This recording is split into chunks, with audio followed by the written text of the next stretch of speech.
Good morning to all the beautiful people out there. So आज है 27 फरवरी। So आज की मेरी टॉपिक ऑफ डिस्कशन होगी स्नेक बाइट। जो स्नेक बाइट तो इंडिया में बहुत ज़्यादा कॉमन है। Like 70% of the population India की फार्मर ओरिएंटेड है, तो वो फील्ड्स में यहाँ पे तो कॉमन स्नेक बाइट होते हैं, और लोकेलिटीज़ में भी जहाँ पे बुशी एरियाज होते हैं वहाँ पे तो स्नेक बाइट होते ही है। तो आज हम जानेंगे कि स्नेक बाइट क्या होता है। ठीक है, स्नेक बाइट में ना पॉइजनस नॉन पॉइजनस दो तरह के स्नेक्स होते हैं। हम जानेंगे पॉइजनस स्नेक्स के बारे में। वो होते हैं कोबरा, रसल वाइपर या सॉस कॉल्डेड वाइपर, और एक होता है क्रेट। ठीक है, अगर आपने एक स्नेक को देखा आपको पता कैसे चलेगा कि वो पॉइजनस है कि नॉन पॉइजनस है। सम ऑफ द फिजिकल फीचर्स होते हैं जो मैं आपको बताऊंगी। जैसे उसका सर हुआ, हेड में होता है ना स्मॉल स्मॉल, ऐसे ना, ऐसे स्मॉल स्मॉल स्केल्स होते हैं। ठीक है, उसकी बेली मतलब उसकी पेट की एरिया के जो स्केल्स होते हैं ना वो बड़े बड़े होते हैं, ऐसे ऐसे। और उसके फैंक्स मतलब वो टीथ होता है, सामने के जो टीथ होते हैं उसके, वो ना हाइपोडर्मिक नीडल मतलब जो हम आईवी पे लगवाते हैं ना, उसको हाइपोडर्मिक नीडल होते हैं, इतने बारीक होते हैं। और बाइट मार्क्स बस 2 होते हैं। नॉन पॉइजनस के जो होते हैं ना वो बहुत सारे मल्टीपल बाइट मार्क्स दिख जाएंगे आपको। और ये most of the poisonous snacks nocturnal होते हैं। नॉक्टर्नल मतलब रात के वक्त बाहर आने वाले या रात के वक्त अपना काम करने वाले। जो यूजुअली जब आपको स्नेक बाइट हो रहा है रात में, या आपने किसी स्नेक को रात में देखा है, तो like you can guess it कि ये शायद पॉइजनस है। ठीक है, अब हम जानते हैं पॉइजनस स्नेक्स के टॉक्सिन्स, मतलब इसमें पॉइजन क्या होता है। इसमें पॉइजन 2 तरह का होता है। एक तो होता है वैस्कुलर टॉक्सिक, जो आपके ब्लड को ना खराब कर देता है, इन द सेंस कोएगुलेट कर देता है पूरी बॉडी में। और एक होता है न्यूरोटॉक्सिक आपके नर्व्स को इफेक्ट करता है और आपके नर्व्स को पूरी तरह से पैरालिसिस कर देता है। न्यूरोटॉक्सिक मेनली आप कोबरा, जो आप जानते हो कोबरा में देखोगे,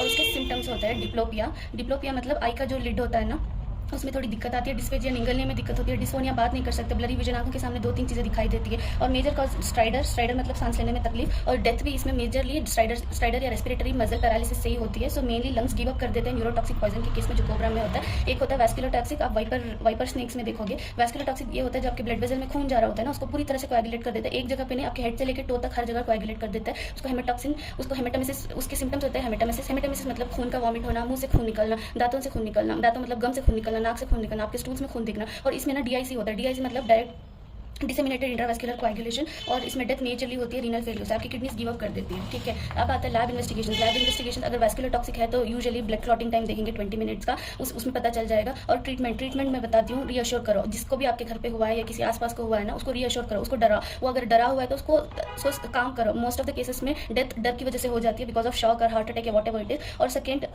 ना, उस एरिया, अगर ये उसका पैर है और यहाँ पे बाइट हुआ है ना, उस एरिया को इमोबिलाइज करो। ऐसा नहीं है कि उसको हिलाते रहो या अर्जेंट या पैनिक में वहाँ से ज़्यादा चलना घूमना ये मत करो। उस पैर को या हाथ को इमोबिलाइज करो। इमोबिलाइज कैसे करोगे, उसका मूवमेंट पूरा नील कर दोगे और उस जगह पे क्रेप बैंडेज डालोगे। क्रेप बैंडेज कभी न्यूरोटॉक्सिक में जैसे कोबरा में होता है, क्रेप बैंडेज अवॉइड करते हैं क्योंकि कंपार्टमेंट सिंड्रोम हो सकता है। ठीक है, और फॉरेन हॉस्पिटल ले जाओ। हॉस्पिटल में डॉक्टर को हिस्ट्री प्रॉपर दो, कहाँ स्नेक काटा, कब काटा, स्नेक कैसा दिखता था, स्नेक काट के अब तक कितना वक्त हो गया, ये सब प्रॉपरली करो। उसके बाद काम होता है डॉक्टर का। इससे पहले जो इंपॉर्टेंट चीज़ होती है, जो आप मूवीज़ में देखते हो ना, कि उस जगह पे कुछ बांध दो, उसको काट दो, उसको सब करो, ये सब ना बिल्कुल मत करो। ये सब पागलपन है, ये सब बिल्कुल मत करो। ठीक है, अब काम है डॉक्टर का। जब आप डॉक्टर के पास चले गए तो डॉक्टर एनालाइज करेगा कि ये न्यूरोटॉक्सिक है कि वैस्कुलर टॉक्सिक है। ठीक है, उसके बाद वो देगा एएसवी क्या होता है, एंटी स्नेक विनम होता है। आईवी देते हैं 5 to 8 vials at the rate of 1 to 2 ml पर kg देते हैं। ये 4 स्नेक्स के एंटीडोट है, जैसे cobra, Russell viper, saw scaled viper और क्रेट। ठीक है, और ये एएसवी, ये स्नेक, ये हॉर्स सीरम से बनाया जाता है, हॉर्स हाइपरमिनाइज करके बनाया जाता है। और ASV many of the cases allergy कर सकता है इंसान में, तो एड्रेनलिन डॉक्टर रेडी रखता है इन एनी केस। और इन्फेक्शन के लिए टेटानस देते हैं, और रेस्पिरेटरी पैरालिसिस को बचाने के लिए कोबरा बिट में इस एएसवी के साथ नियोस्टिगमिन और अट्रोपिन भी देते हैं। और एक चीज़ जो मुझे बोलनी थी, ये पाइथन तो लोग सोच रहे होंगे कि इसने पाइथन के बारे में क्यों नहीं बोला। देखो, पाइथन एक पॉइजनस स्नेक नहीं है, बट वो ट्रॉमेटिक एस्फिक्सिया कर सकता है, बिकॉज वो बहुत हल्क और बल्क का स्नेक है। वो जैसे एक बार मतलब अपने लिपटे में जब ले लेता है इंसान को, वो कंप्रेशन की वजह से मर जाता है। कंप्रेशन मतलब ट्रॉमेटिक एस्फिक्सिया, घुटन को ट्रॉमेटिक एस्फिक्सिया बोलते हैं, वो उस चीज़ से मर जाता है। तो ये था मेरा आज का टॉपिक, स्नेक बाइट, जो मैंने जितना इंपॉर्टेंट लगा, जितना एक नॉर्मल इंसान को अपने लिए, अपने खुद की हेल्थ अपडेट के लिए, अपने आसपास की लोगों की हेल्थ अपडेट के लिए जानना मैंने भेजा। आपको 30 सेकंड्स ऑफ द वीडियो भी मेरा अच्छा लगा तो प्लीज़ इसको लाइक करो, मेरे चैनल को सब्सक्राइब करो, और जिसको ये लगे ये लोगों में जानना ज़रूरी है तो उन सबको शेयर करो। हम फिर मिलेंगे इंशाल्लाह कल, तब तक के लिए अल्लाह हाफिज़।